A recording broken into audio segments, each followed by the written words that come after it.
Okay, let's unpack this deep dive. Let's do it. Today, we're taking a fascinating journey, actually, into something super familiar, but maybe surprisingly complex. Which is, How we talk about home, the place we live. right. Seems straightforward, but there's a lot there. Exactly.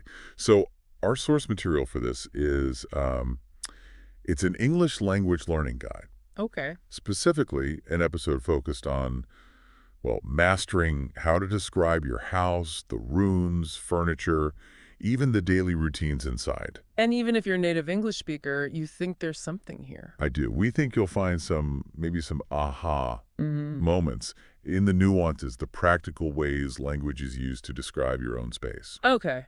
So our mission basically is to pull out the core nuggets from this guide, Yeah, the really important bits. showing how, even simple language can build a really complete, vivid picture of a living space in daily life. It's about the foundations. Exactly, the building blocks. Yeah. So we'll start by looking at this friendly dialogue in the guide. But the one that walks you through a house. That's the one. It highlights key rooms, bedroom, living room, kitchen, bathroom, even a small office. And you pick up useful phrases right away like, let me show you around. Right, or how many rooms do you have? Oh. Hey, it looks cozy, stuff that immediately brings the space to life. And then it gets really interesting, you think, with the grammar. Yeah, well, foundational grammar. Specifically, there is and there are. Crucial for pointing things out. Locations, items. Totally. And what's fascinating is how these simple structures let you say everything from, there is a bed in my room to, There are 2 chairs in the kitchen, yeah, you really can't describe presence without them. but it doesn't stop there. No, then we get into the everyday conversations. Right, the guide uses these little chats to cover practical home life stuff. Like describing if you live in an apartment or a house. Exactly, we're discussing sharing a space, maybe with a cousin, like in one example. And the excitement of, say, buying new furniture. There's a bit about finding a dining table on sale. Yes, and the universal chore of cleaning the house. Focusing on the kitchen and living room, I think. Yeah, that's right. Which kind of raises the question, how do we talk about those personal touches? Like what makes a room feel comfortable? Uh-huh.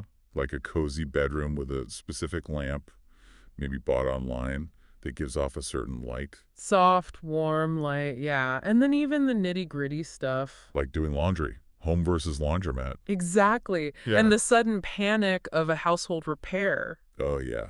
The leak into the sink requiring a plumber. Classic. So what this all boils down to for you, the listener, Is it will show you how this seemingly simple topic, describing your home, actually opens up this whole world of practical communication. Nuanced communication, even. Okay, so the core source for this deep dive. It's episode 5 of Learn English Quickly with podcast, titled Talking About Your House. And it's aimed at beginners, lower intermediate learners. Primarily, yes. But the clarity, the directness of the examples, it's actually a great way to reflect on how elegant foundational language can be. It really is. So, the episode kicks off, sets the scene describing your home, rooms, furniture, daily life. And then jumps right into a dialogue at a friend's house. Right, featuring Tom visiting Elena's home, and Tom starts very naturally. Wow, your house is really nice, Elena. Simple appreciation. And Elena's response is key, isn't it? Thanks, Tom. Let me show you around. That phrase, let me show you around, it's such a perfect invitation. Instantly signals hospitality, right? Definitely. Then Tom asks that really common practical question, How many rooms do you have?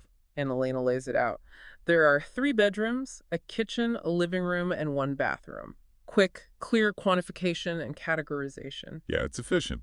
And Tom's comment about the living room. I love your living room. It looks so cozy. Just one adjective, cozy, but it conveys so much feeling. It really does. And Elena's simple follow-up, thank you. We watch TV here every night. Boom. Immediately paints a picture of a routine of life happening there. That immediate imagery is powerful, isn't it? It's not just objects. It's the life within the space. Exactly. Tom then asks about upstairs. And Elena clarifies, just the bedrooms and a small office. Straightforward. And finally, the living situation question, do you live alone? Which Elena answers, no, I live with my sister. Mm. So these short exchanges, they really give you a clear, natural blueprint for talking about a home. And from that dialogue, we can pull out key vocabulary and phrases that are, well, surprisingly versatile. Beyond just the room names. Yeah. Those useful phrases we mentioned. Let me show you around. How many rooms do you have? It looks cozy. They really stand out. And practical statements too, like, we watch TV here, or I live with my sister, Hmm. instantly describes habits, living arrangements. Okay, so beyond those conversational bits, the guide then puts a strong focus on grammar, Specifically, there is and there are. which, yeah, might seem like grammar 101. Right. But it's striking how fundamental they are for clear communication about, well, our surroundings. Using them precisely is key to avoiding confusion when you're describing a space. Absolutely. What's fascinating is how these, like, really simple structures let us articulate everything from There is a bed in my room. to there are two chairs in the kitchen. They are the absolute bedrock for precise description. You're establishing presence, quantity, instantly. You literally can't describe a room well without them. You really can't. And that simplicity is actually what makes them so useful, so versatile. The examples they give are perfectly clear. Like, there is a big window. Or there are books on the table. You can see how these let you pinpoint exact items, exact quantities, makes the description concrete. And what's brilliant, I think, is how the guide immediately takes these concepts and applies them. To real-world scenarios, yeah. Yeah. Reinforces the structures through practice. Listening and speaking practice. Mm. Sentences like, there is a sofa in the living room. There are pictures on the wall. Helps solidify the usage. And other examples too, like, my kitchen is small but clean, or I live in a big house with my family. We eat dinner together every night.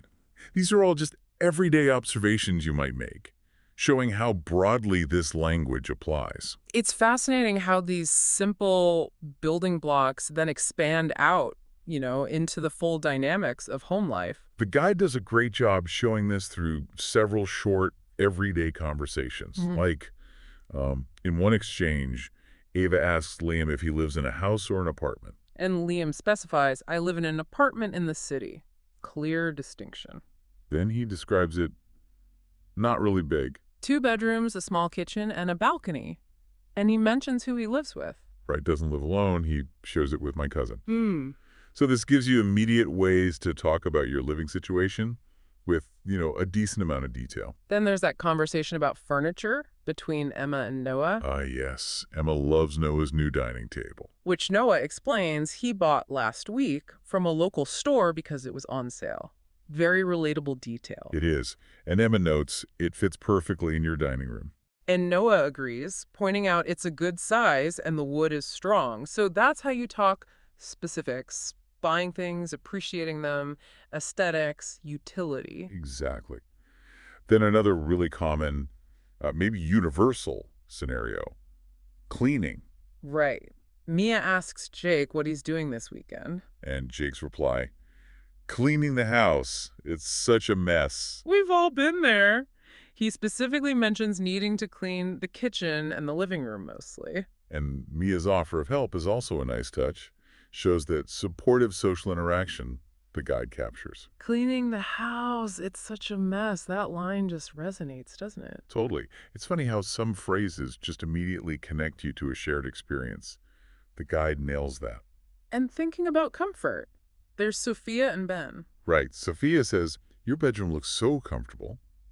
Ben likes to keep it simple, Sophia asks about a lamp. which Ben says he bought online. Mm-hmm. And the key detail, it gives a soft, warm light. Sophia's comment, it makes the room feel cozy, which was exactly Ben's goal. It really highlights how those small personal touches make such a difference in a room's feel, and crucially, how we talk about that feeling. Then there are the practicalities, like laundry.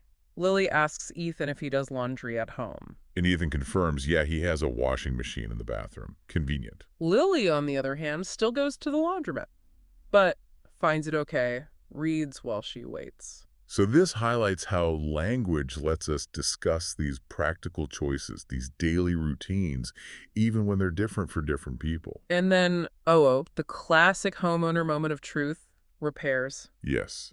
Olivia asks Daniel why there's water on the floor. The dread. And Daniel suspects a leak under the sink. Uh-huh.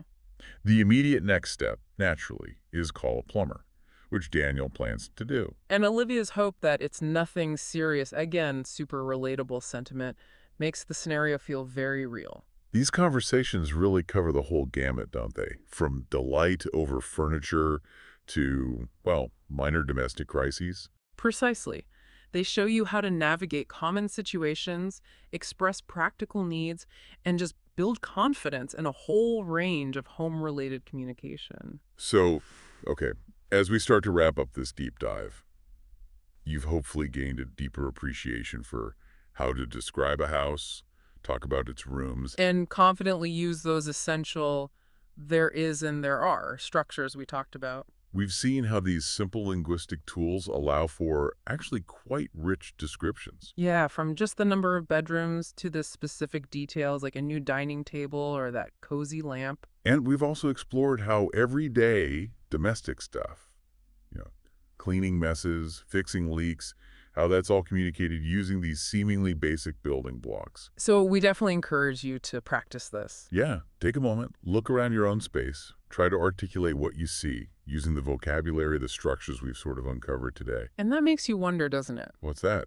Well, if our homes are reflections of ourselves, how do the words we choose to describe them also shape our understanding of who we are, how we live? Hmm, that's a really interesting thought.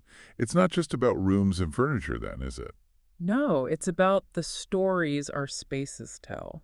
And the language we use to tell those stories. Yeah. Something to think about.